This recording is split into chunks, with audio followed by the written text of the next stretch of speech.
Hi, I'm Joe Walensky, and I'm the program manager for ConveyUX, which is put on by BlinkUX, and we've done it for the past 6 years, going into our 7th time, March 11, 12, and 13, and I have the fun job of talking to our many presenters, and today I'm speaking with Jon Bell. Hello, John. How's everything going? Good. How are you? Yeah, everything's good. It's a fairly decent day here in Seattle on the waterfront at the BlinkUX offices. I know you're a long way away, or I think you are. Where are you talking to us from? I am in Wellington, New Zealand, and it's a beautiful spring day here today. Well, we appreciate you electing to make the long trip to get over for the conference, and we'll talk about your session in a little bit, but a good place to start would be for you to just introduce yourself, types of things that you've been involved in, and what you're up to now. Okay, sure.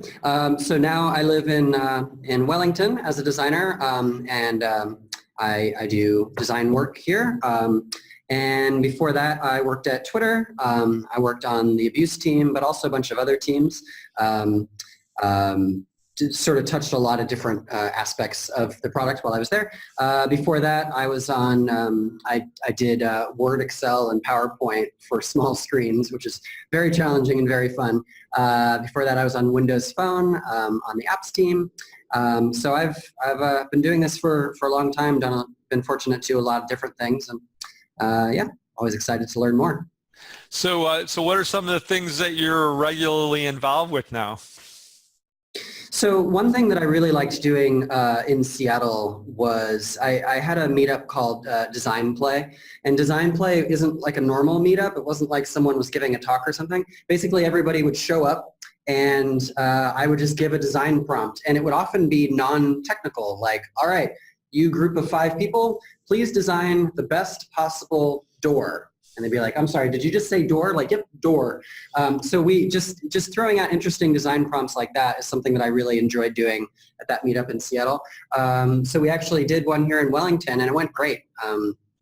Forget what we designed. I think it was like toothbrushes or something like that. But anyway, so I've been doing that, and I've been doing a lot of mentoring and work with interns and stuff like that here in Wellington, and that's been really fun. Well, I get involved in a lot of meetups myself. It's always a lot of fun.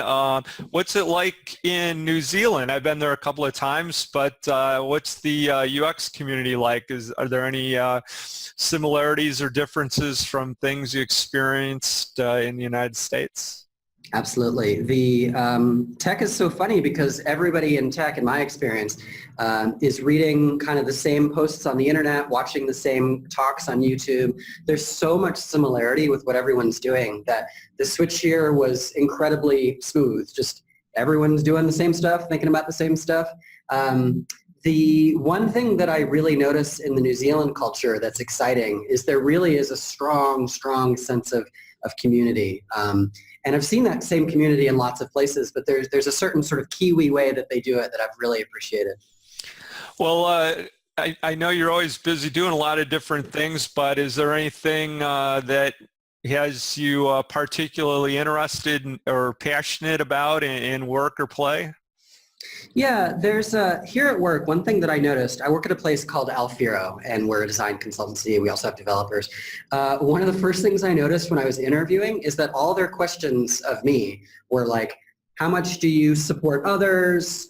You've been doing this a long time. Are you willing to get out of the way and like make sure our junior designers get more help? And what I discovered is this was not lip service. This was not like just a side thing like, oh, we develop our people. It really is built into how the company is founded, that you've got some older people like me and then a ton of younger people, and it's really my job to spend most of my time like bringing them up and kind of getting out of the way. And I've been really inspired by that. So I've been looking for more and more ways to lean out, as I've been calling it to myself, to sort of have that background, but don't say so much in meetings, and don't always be the one on stage giving the talks, and kind of encouraging the next generation to come up. So that's been something that's really been on my mind this year, and I'm really excited about. Well, it sounds like a really fun, progressive environment to be involved in. Let's talk a little bit about the session that you're going to do at the conference, which is related to your past work, Lessons Learned Fighting Harassment at Twitter. So tell us a little bit about how you came around to that session and what we can expect to hear from you. You know, it's funny, you know, some authors, when they talk about, you know, why did I write this book? Some authors will say, like, it was just inside of me and I just had to write this book. When I was at Twitter, the things that I saw on the team really surprised me. I think there's probably a perception, I had this perception. I think there's a perception like Twitter just doesn't know what it's doing with abuse. They clearly aren't diverse enough. They clearly aren't doing enough research. There's some just like really basic things they should be doing and they're not. And so I kind of came on the team the way everybody does, like, okay, let's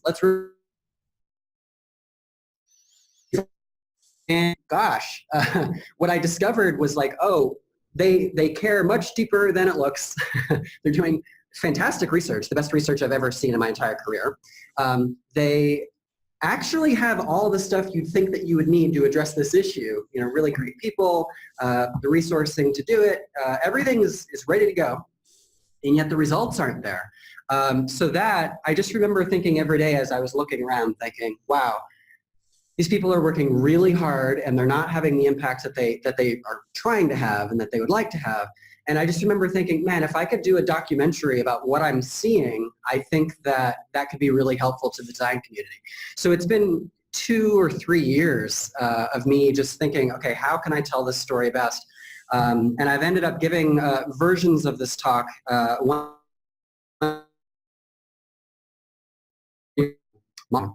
This is the first time I'm going to be doing it in the States, and I'm changing it quite a bit. But that's what the talk is going to be about, is about these kind of surprising things that I learned that are a bit more nuanced and a bit more interesting, I think, than what you might think. Well, yeah, and I think this is going to just apply to, well, be interest to all of us that attend, despite, you know, originating from your own experiences at Twitter, first because it's something that everybody's, you know, aware of through mainstream information, but also because it's more and more of our work lives in terms of you know, the propagation or opportunities for these things to happen. Yeah, and you just reminded me of another detail that I think is really important. You know, most people will not work at Twitter. In fact, most people don't use Twitter. And so something that I think is really notable in this talk is that the insights that I found and that I'll be sharing are not specific to, you know, people that love Twitter, people that want to work at Twitter. It really, the insights were actually much more broad about just humans and how to do a good job on a team. So that's another important kind of detail. All right. Well, I appreciate you taking these few minutes to go over this preview of your background and the types of things you'll be talking about. And we'll look forward to seeing you when you make your trip over here to Seattle in March. Thanks very much.